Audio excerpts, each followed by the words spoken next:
Ito ang kwento kung paano nasira ang buhay ko. Kung paano ang isang masayang weekend kasama ang mga kaibigan ay naging isang bangungot na hanggang ngayon, dala-dala ko pa rin. Minsan, sa gitna ng gabi, kapag nag-isa na lang ako sa apartment ko at naririnig ko ang ugong ng aircon, bumabalik ang lahat. Ang mga alaala, ang mga sigaw, ang takot. At ang pinaka-nakapangingilabot sa lahat, ang tunog ng baso na dahan-dahang gumagalaw sa ibabaw ng papel. Nagsimula lang naman ang lahat sa isang laro. Isang laro na hindi na dapat namin sinimulan. College friends kami. 4 kami sa barkada. Ako si Marco. Si Leo, ang best friend ko, na laging may scientific explanation sa lahat ng bagay. Si Jen, ang pinaka-hyper at adventurous sa aming lahat. At si Bea, na matagal ko nang pinapangarap. 6 na taon na kaming magkakaibigan, simula pa noong first year college. Parang pamilya na ang turingan namin. Pagkatapos naming graduate, nagkanya-kanya kami ng trabaho. Ako at si Leo, napunta sa BPO industry. Magkaiba kami ng kumpanya pero halos pareho ang aming graveyard shift. Si Jen, naging flight attendant. Si Bea naman, nagtrabaho sa isang marketing firm. Dahil sa magkakaibang schedule, naging mahirap para sa amin ang magkita-kita. Kaya noong nagkaroon ng long weekend, naisipan naming mag-out of town. Isang much-needed break para sa aming lahat. Nakahanap si Jen ng isang rest house for rent sa isang medyo liblib na parte ng Antipolo. Maganda yung lugar sa pictures. Modern yung bahay, may maliit na swimming pool, at napapaligiran ng mga puno. Perfect. Tahimik. Malayo sa ingay at gulo ng Maynila. Hindi namin alam na ang katahimikan na yon ang magiging pinakamatindi naming kalaban. Dumating kami doon Sabado ng hapon. Excited kaming lahat. Ang ganda nga ng bahay. Mas maganda pa sa pictures. Malaki ang sala, may 2 palapag at 3 kwarto sa taas. Glass walls ang nakaharap sa garden at sa pool. Para kang nasa loob ng isang mamahaling resort. Guys, ang ganda dito. Sulit ang bayad. Sigaw ni Jen habang tumatakbo papasok, hila-hila ang kanyang maleta. Sumunod kami ni Leo. Si Leo, abala agad sa pag-check ng Wi-Fi signal. Okay, malakas ang signal. Pwede akong mag-stream ng series mamaya, sabi niya, na para bang iyon ang pinaka-importante sa lahat. Umiti lang ako. Ganyan talaga si Leo, laging practical.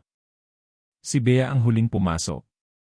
Nakita ko ang pagkamangha sa mukha niya. Wow, Marco. This is amazing, sabi niya sa akin, mumingiti. Bumilis ang tibok ng puso ko. Sa aming 4, kami ni Bea ang may something. Hindi pa kami, pero alam naming pareho na doon din papunta yon. Ang weekend na ito, sana, ang magiging simula. Ang unang araw namin ay puno ng tawanan at kulitan. Nag-swimming kami, nag-ihaw ng barbecue, nag-inuman ng kaunti. Nagpatugtog kami ng malakas. Normal. Masaya. Habang papalubog ang araw, napansin ko ang paligid. Ang mga puno na nakapalibot sa property ay matatanda na at malalaki. Habang dumidilim, parang nag-iba ang itsura nila. Ang mga sanga ay parang mga kamay na nakaumang sa bahay. Pinilig ko ang ulo ko. Guni-guni ko lang siguro. Pagod lang sa bayahe. Pagsapit ng gabi, nagsimulang kumidlat. Maya-maya pa, bumuhos ang malakas na ulan. Isang tipikal na bagyo ng Hulyo. Nawalan ng kuryente. Biglang natahimik ang buong bahay. Ang tanging maririnig mo lang ay ang malakas na patak ng ulan sa bubong at ang paminsan-minsang dagundong ng kulob. Ayan na. Brownout, sabi ni Leo, na halatang disappointed dahil hindi na siya makakapag-internet. Sinindihan namin ang mga emergency light at ilang kandila na nakita namin sa kusina. Umupo kami sa sahig sa sala, pinalilibutan ang isang maliit na mesa. Ang liwanag mula sa mga kandila ay lumilikha ng mga gumagalaw na anino sa mga pader. Biglang naging seryoso ang atmosphere. Ang kaninang masayang bahay ay biglang naging nakakatakot. Ang boring naman, reklamo ni Jen. Walang kuryente, walang signal ang TV. Anong gagawin natin? Nagkibit balikat lang si Leo. Matulog. Ano pa ba? Ang aga pa. Teka, may naisip ako, sabi ni Jen, at may kislap ng kalokohan sa kanyang mga mata. Tumayo siya at kinuha ang isa sa kanyang mga bag, may kinuha siya mula sa loob. Isang maliit, nakatuping papel at isang baso. Isang shot glass. Inilatag niya ang papel sa mesa. Letra ng alpabeto, mga numero mula 0 hanggang 9, at ang mga salitang yes, lin, at goodbye na nakasulat sa pabilog na paraan. Spirit of the glass. Agad akong kinabahan. Jen, seryoso ka ba? Huwag na yan, sabi ko. Hindi ako paladasal na tao, pero may respeto ako sa mga bagay na hindi ko naiintindihan. May mga pinto na hindi dapat binubuksan. Tumawa si Leo. Marco, matatakutin ka talaga. It's just a game. Gawa-gawa lang iyan. The power of suggestion. Ideomotor effect ang tawag dyan. Kayo-kayo lang din ang magpapagalaw niyan unconsciously. Kahit na, git ko. Masama pa ring paglaruan ang mga ganyang bagay. Kay, G mo naman, Marco, sabi ni Jen, nakapaot. For fun lang naman ito. Para may magawa tayo. Sige na, please. Tumingin ako kay Bea. Nag-aalangan din siya. Hindi ko rin bet, Jen. Nakakatakot. Come on, guys. Ano ba kayo? Maniniwala kayo sa mga ganyan? 2025 na. Pang-aasar ni Leo. Sige na, para mapatunayan ko sa inyo na walang katotohanan yan. Game. Dahil pumayag na si Leo, ang pinaka-skeptic sa amin, parang napilitan na rin si Bea. Tumingin sila sa akin. Ako na lang ang hinihintay. Dahil sa pakikisama, at dahil ayokong matawag na killjoy sa harap ni Bea, pumayag na rin ako. Isang desisyon na pagsisisihan ko habang buhay. Umupo kami sa sahig, paikot sa maliit na mesa. 4 na kandila ang nagbibigay liwanag. Binaliktad namin ang shot glass sa gitna ng papel. Ipinatong namin ang aming mga hintuturo sa ilalim ng baso. Ang lamig ng sahig ay gumagapang sa balat ko. Ang hangin sa labas ay humahampas sa mga bintana. Okay, ready? Tanong ni Jen, ang boses niya ay nanginginig sa excitement. Tumango kami. Sino ang leader? Tanong ni Bea. Ako na, sabi ni Jen. Huminga siya ng malalim. Okay. Nagsisimula na tayo. Nagsimula siyang magdasal ng Ama namin, pero pabulong at mabilis. Pagkatapos, sinabi niya sa isang seryosong tono, mga espiritu sa paligid, kung mayroon man sa inyo na nais makipag-usap, inaanyayahan namin kayo. Ilang minuto kaming naghintay. Walang nangyari. Wala, sabi ni Leo, may ngisi sa labi. Sabi ko sa inyo eh. Wait lang. Huwag kang maingay, saway ni Jen. Kailangan ng concentration. Sinubukan niya ulit. Mayroon po bang espiritu dito sa bahay na ito? Pakiusap, magparamdam po kayo. At doon, naramdaman ko. Isang bahagyang panginginig ng baso sa ilalim ng aming mga daliri. Gumagalaw, bulong ni Bea. Si Jen yan, sabi ni Leo. Hindi ako. Depensa ni Jen. Promise. Dahan-dahan, sobrang bagal, gumalaw ang baso. Itinuro nito ang salitang Maya. Nanlaki ang mga mata namin. Naramdaman ko ang pagtayo ng mga balahibo sa braso ko. Okay, that's weird, sabi ni Leo, pero pilit pa rin siyang umingiti. May nagtutulak sa inyo. Walang nagtutulak, Leo, sabi ko. Ramdam na ramdam ko. Hindi ito galing sa amin. May ibang puwersa na nagpapagalaw sa baso. Nagpatuloy si Jen sa pagtatanong. Sino ka? Pwede mo bang sabihin ang pangalan mo? Hindi gumalaw ang baso. Lalaki ka ba o babae? Tanong niya ulit. Gumalaw ang baso patungo sa letrang B tapos A. Lalaki. Okay, isang lalaki, sabi ni Jen. Tumingin siya sa amin, halatang kinikilabutan pero natutuwa. Ano ang kailangan mo? Hindi na naman gumalaw. Parang ayaw nitong sumagot sa mga tanong tungkol sa sarili niya. Si Leo, na para bang sinusubukan pa ring i-debunk ang nangyayari, ang nagtanong. Sige nga, kung totoo ka, sabihin mo sa amin, ano ang pangalan ng may-ari ng bahay na ito? Isang tanong na imposibleng malaman ni Numan sa amin. Hindi iyon nabanggit sa online listing. Dahan-dahan, nagsimulang gumalaw ang baso. Mas mabilis kaysa kanina. Eliseo. Eliseo. Nagkatinginan kami. Saan nang galing iyon? Baka common name lang, sabi ni Leo, pero kitang-kita ko sa mukha niya na nagsisimula na siyang kabahan. Kinabukasan, malalaman namin na may isang maliit na brass plaque na nakatago sa likod ng isang painting sa may hagdanan. Nakasulat doon, In Loving Memory of Our Father, Eliseo Santos. Ni 1950 to 2010, pero sa gabing iyon, wala kaming kaalam-alam. Bumalik ang atensyon namin sa baso. Ang hangin sa silid ay parang lalong lumamig. Naririnig ko na ang pagninig ng ngipin ko. Hindi lang dahil sa lamig, kundi dahil sa takot. Gusto mo bang maglaro? Tanong ni Jen. Laye. Mabilis ang sagot. Sino ang gusto mong kalaro? Dito na nagsimulang maging personal ang lahat.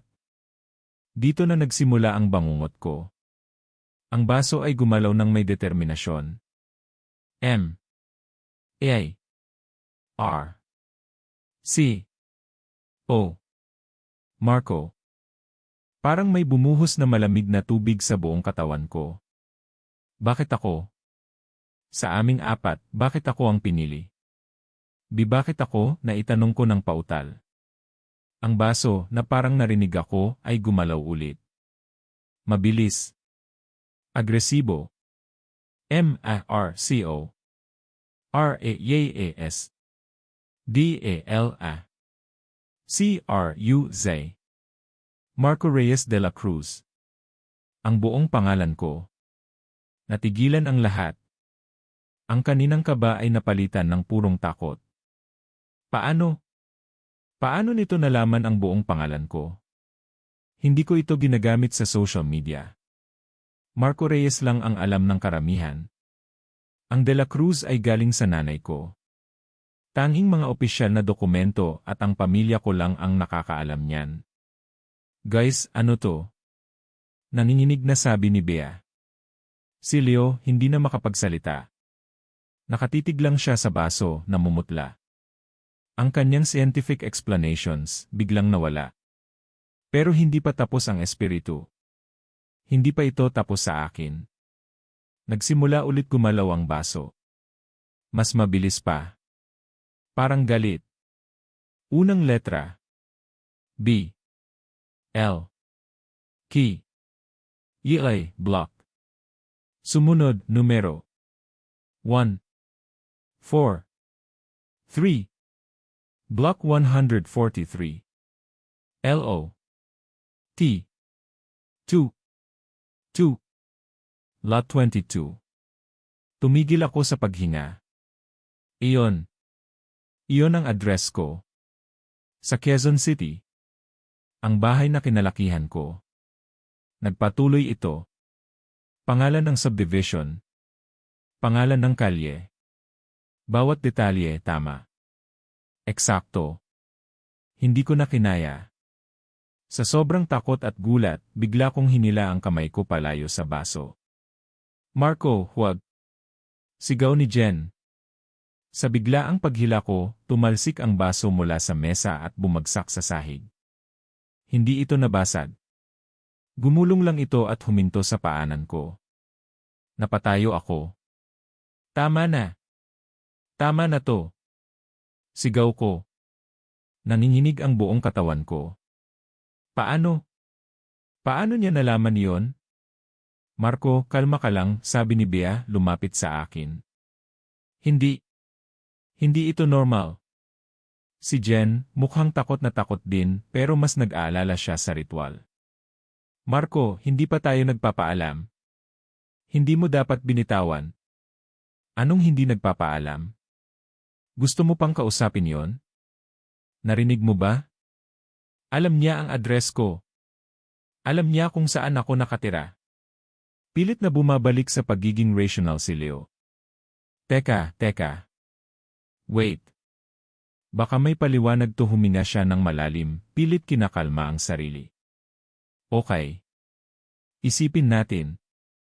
Baka nahack ang phone mo. Baka may nag-set up ng prank na ito. Yung may-ari ng rest house, baka kilala tayo. Baka na-research tayo online. Public info. Anong public info? Sigaw ko. Hindi public info ang buong pangalan ko at ang address ko. Si Leo, hindi yan prank. Naramdaman ninyo. Naramdaman nating lahat. Pero ang paliwanag ni Leo, kahit gaano ka-imposible, ay isang bagay na pwedeng kapitan. Isang rational na ideya sa gitna ng isang bagay na hindi maintindihan. Nakita ko sa mga mata ni Jen at Bea na gusto nilang maniwala kay Leo. Mas madaling isipin na biktima kami ng isang masamang biro, kaysa aminin na nakipag-usap kami sa isang bagay na mula sa ibang mundo. Baka nga, Marco, sabi ni Bea, mahina. Baka may nanloloko lang sa atin. Doon ko naramdaman yon. Ang simula ng pag-iisa. Alam ko ang naramdaman ko. Alam ko ang katotohanan. Pero sila, pinipili nilang huwag maniwala. Ako ang praning. Ako ang OA.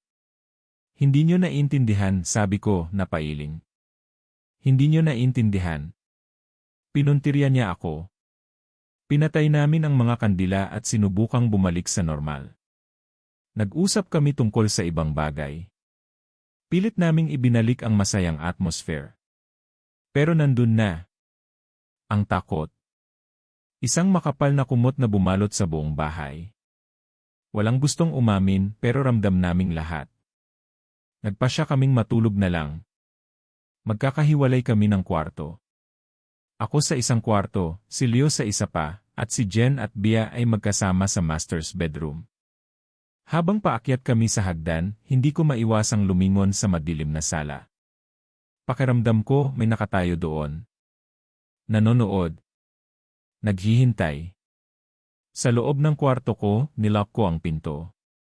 Humiga ako sa kama pero hindi ako mapakali. Nakatitig lang ako sa kisam. Bawat kaluskos ng mga puno sa labas, bawat alulong ng hangin, bawat patak ng ulan, parang may kahulugan. Paulit-ulit na tumatakbo sa isip ko ang mga letrang iyon. Ang pangalan ko. Ang address ko. Bakit? Anong kailangan nito sa akin? Ilang oras akong ganoon. Pikit mulat. Nanginginig sa takot. Maya-maya narinig ko. Isang mahinang kaluskos. Galing sa labas ng pinto ko. Para may kumakalmot. Dahan-dahan. Kaskas. Kaskas. Kaskas. Napabangon ako. Pinigil ko ang aking hininga. Sino yan? Bulong ko. Walang sumagot. Ang kalmot nagpatuloy. Tapos may narinig akong bulong. Sobrang hina pero malinaw. Isang pangalan. Ang pangalan ko. Marco. Hindi. Hindi maaari. Guni-guni ko lang ito. Impossible. Tumayo ako at dahan-dahang lumapit sa pinto. Sumilip ako sa pifo. Madilim ang hallway. Ang tanging liwanag ay nanggagaling sa bintana sa dulo ng pasilyo kung saan tumatama ang kidlat. Sa isang mabilis na pagliwanag ng kidlat, nakita ko. Isang anino. Isang matangkad na anino ng tao na nakatayo sa tapat ng pinto ng kwarto ni Jen at Bea. Nakatayo lang. Hindi gumagalaw. Tapos biglang dumilim ulit. Napaatras ako mula sa pinto, bumagsak sa sahig. Nanginginig ako. Totoo lahat. May kasama kami sa bahay. Hindi ko alam kung gaano ako katagal na nakaupo lang doon sa sahig. Yakap-yakap ang mga tuhod ko. Ang alam ko lang, kailangan kong lumabas. Kailangan kong sabihin sa kanila. Kailangan naming umalis sa bahay na ito. Ngayon na. Binuksan ko ang pinto ko ng dahan-dahan. Sumilip ako. Wala na ang anino. Tahimik ang hallway. Dahan-dahan akong lumakad papunta sa kwarto ni na Jen at Bea. Kakatok na sana ako nang mapansin kong bahagyang nakaawang ang pinto nila. Bea. Jen. Bulong ko. Walang sumasagot. Tinulak ko ang pinto. Pumasok ako. Madilim sa loob. May emergency light na nakasindi sa isang side table, nagbibigay ng kaunting liwanag. Nakita ko si Bea, mahimbing na natutulog sa isang gilid ng kama. Pero nasaan si Jen?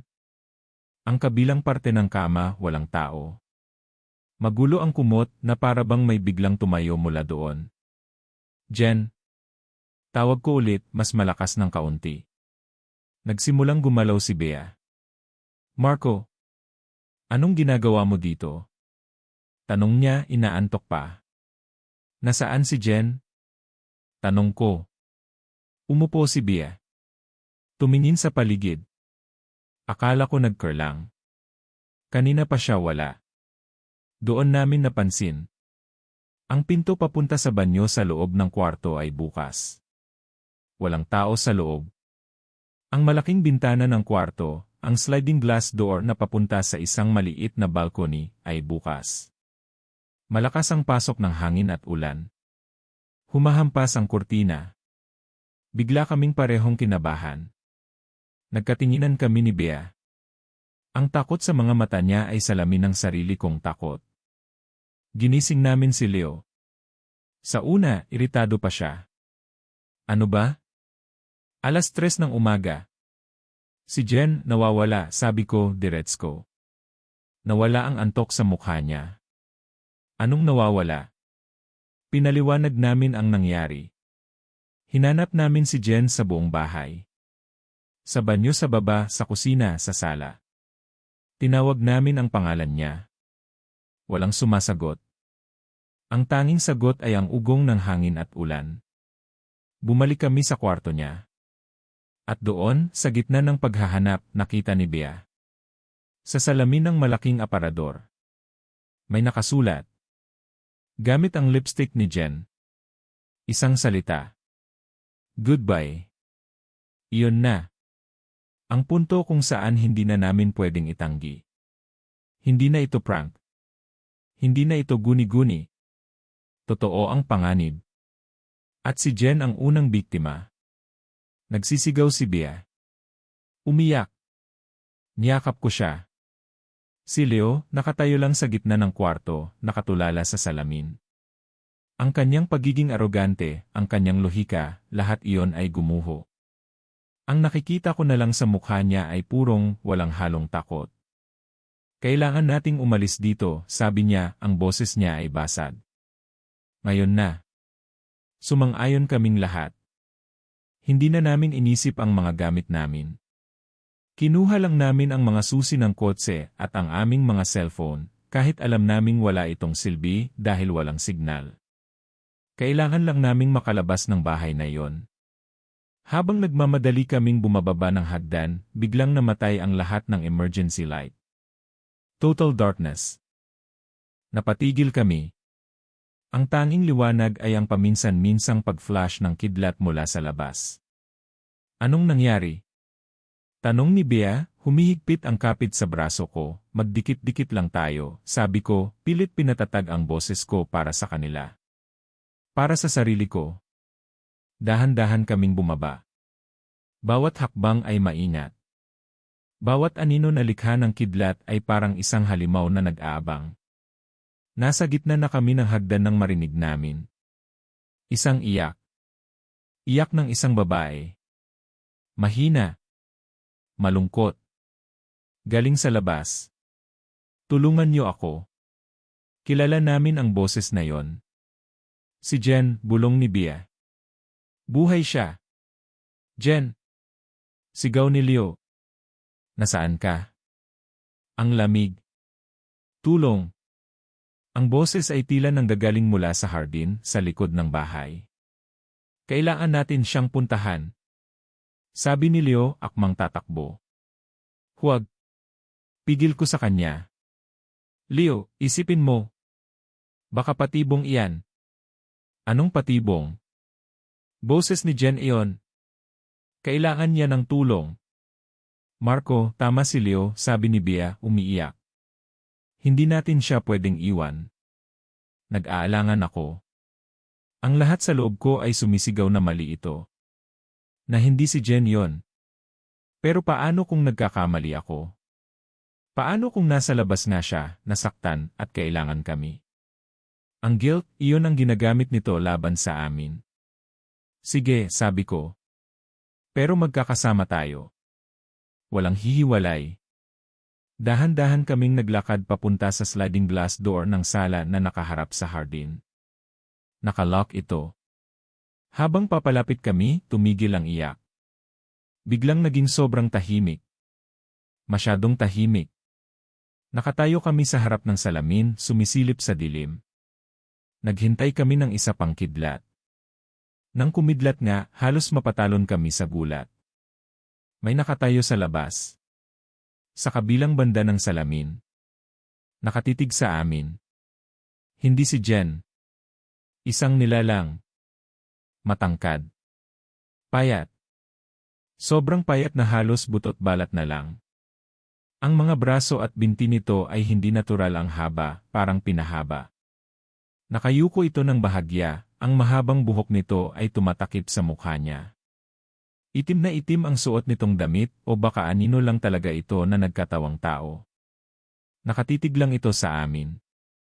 Hindi gumagalaw. Napaatras kaming tatlo.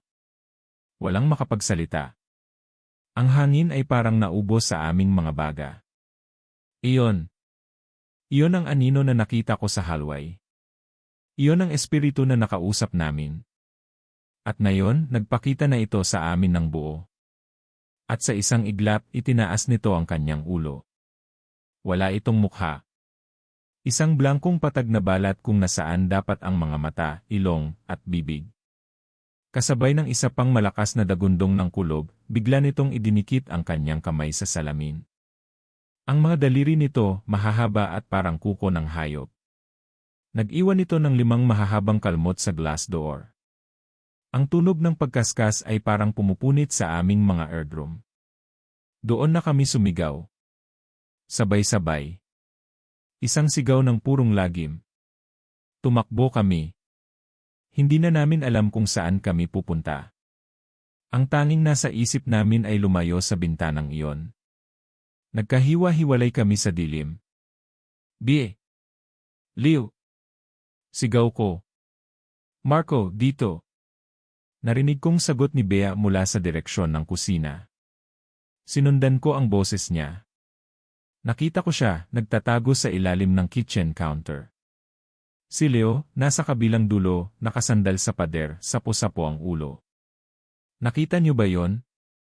Sabi ni Leo parang mababaliw na. Ano yon? Ano ang bagay na yon? Hindi ko alam, sabi ko, humihingal. Pero iyon ang kumuha kay Jen. At gusto rin niya tayong kunin. Narinig namin ang isang malakas na kalabog mula sa sala. Tunog ng nababasag na salamin. Napasok na ito. Nasa loob na ng bahay ang nilalang na yon. Dito tayo sa taas. Sabi ko. Mag-lock tayo sa isang kwarto. Mabilis kaming gumapang palabas ng kusina at tumakbo paakyat sa hagdan. Ang bawat anino ay kaaway. Ang bawat tunog ay banta. Narinig namin ang dahan-dahang pagdrag ng isang bagay sa sahig sa ibaba. Tunog ng mahahabang kuko na kumakalmot sa tiles. Nakarating kami sa 2nd palapag. Saan tayo? Tanong ni Bea nanginginig. Sa kwarto ko. Sabi ko. Pinakamalayo sa hagdan. Patakbo kaming pumasok sa kwarto ko. Agad kong nilock ang pinto. Hinila namin ang isang maliit na kabinet at itinulak ito para iharang sa pinto. Humihinal kaming tatlo, nakasandal sa pader. For a moment, we felt safe. Isang manipis na pinto at isang maliit na kabinet lang ang pagitan namin at ng halimaw na yon, pero at least may harang. Anong gagawin natin? Tanong ni Leo. Wala tayong laban doon. Kakainin niya tayo ng buhay. Kailangan nating mag-isip, sabi ko, pilit na pinapakalma ang sarili ko. Ako na lang ang inaasahan nila. Kailangan kong maging matatag. Naalala ko, sabi ng lola ko, takot daw sa asin ang mga masasamang espiritu. Asin? Tumawa si Leo ng walang humor. Marco, hindi ito pelikula. Sa tingin mo, mapipigilan ng asin ang bagay na yon? Wala na tayong ibang pagpipilian. Sigaw ko. May nakita akong garapon ng rock salt sa kusina kanina. Baka makatulong. Paano ka babalik doon? Nag-aabang na iyon sa baba. Sabi ni Bea. Tama siya. Impossible. Napatigil ako. Napaisip. Ano pa?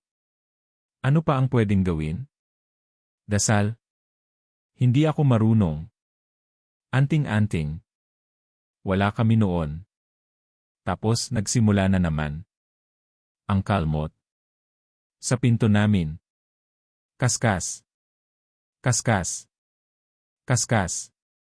Mahina sa simula tapos palakas ng palakas. Para bang sinusubukan nitong butasin ang kahoy gamit ang mga kuko nito. Napasigaw kami at napaatras palayo sa pinto. Aalis na ako dito. Biglang sigaw ni Leo. Para siyang nasiraan ng bait. Ang kaninang rasyonal na tao ngayon ay puno ng panik. Hindi ako maghihintay dito para mamatay. Tatakbo ako papunta sa kotse. Leo, huwag. Sigaw ko. Maghintay ka. Delikado. Mas delikado kung mananatili tayo dito. Itinulak niya ang kabinet palayo sa pinto. Leo, ano ka ba? Sigaw ni Bea, sinusubukang pigilan siya. Hindi siya nagpapigil. Mas mabilis ako sa kanya. Makakarating ako sa kotse. Babalikan ko kayo. Sa huling mga salitang iyon, binuksan niya ang pinto at tumakbo palabas ng kwarto. Leo, bumalik ka. Sigaw ko pero huli na. Sumilip kami ni Bea sa hallway. Nakita namin si Leo na nagmamadaling bumababa ng hagdan. At sa ibaba ng hagdan, sa gitna ng dilim ng sala, nag-aabang ang matangkad na anino.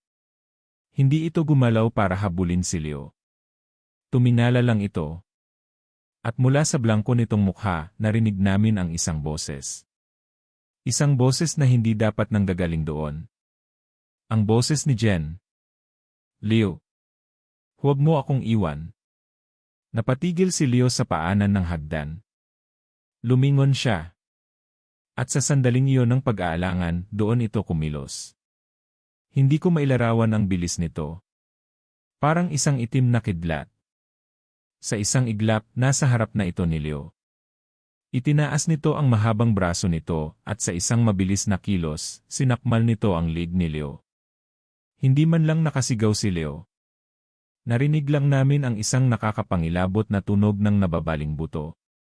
Binitawan ng nilalang ang walang buhay na katawan ni Leo na bumagsak sa sahig na parang isang basahan. Napatakip ako sa bibig ni Bea para pigilan ang kanyang sigaw. Hinila ko siya pabalik sa loob ng kwarto at isinara ang pinto ng walang ingay.